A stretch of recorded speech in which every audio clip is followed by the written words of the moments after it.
How's it going, fellow goofs? The moment we've all been waiting for is finally here. The Nintendo Switch will be landing March 3rd. We can all finally throw our Wiis and Wii U's in the trash can, where they belong. However, let's take a moment of silence to mourn their much-needed death.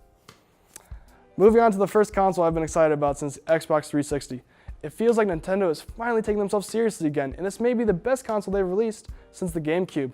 First things first, let's talk cheddar, and the Switch is going to start at about $299.99. For this one-time payment, you'll receive the Switch console itself, along with a dock, a set of Joy-Con controllers, a left and a right, a Joy-Con grip, which connects each half, the classic Nintendo wrist straps in case your hands stop working, an HDMI cable, and an AC adapter. I'm going to need you to break out your favorite shades because we're about to talk specs. As everyone knows by now, the selling point of the Switch is that it switches, I get the name, from the console to a handheld that boasts a 6.2-inch captive touchscreen with a 1280 by 720 resolution. However, when docked as a console, it will have a maximum of 1920 by 1080 resolution at 60 FPS.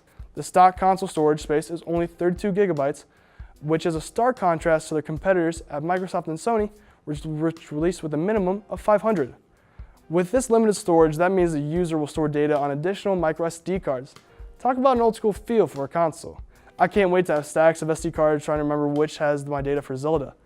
The Switch will also be equipped with an accelerometer, gyroscope, and an IR sensor in the Joy-Cons. Nintendo says the IR sensor located on the right Joy-Con can interpret hand motions such as rock, paper, or scissors, and can detect the distance from your hand to the sensor.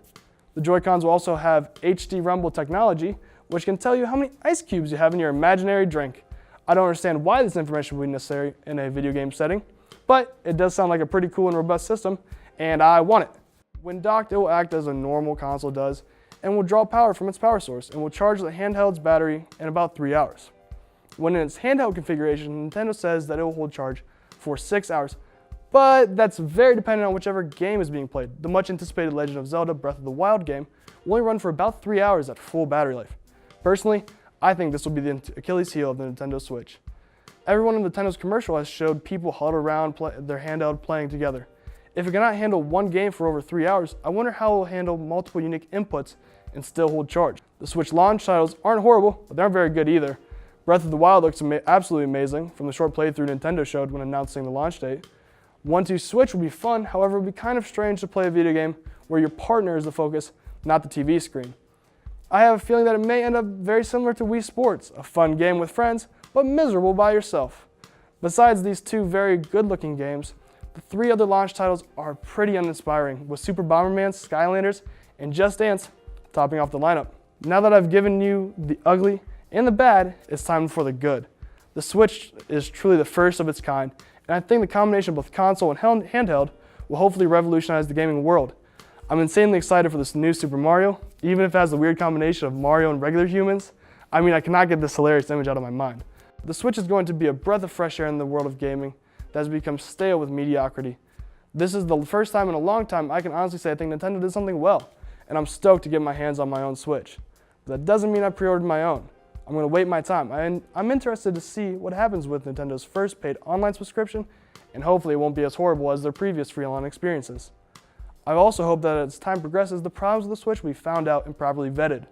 I personally think it's going to be a really good, if not outstanding console, but I will not make that assumption yet. Always remember No Man's Sky.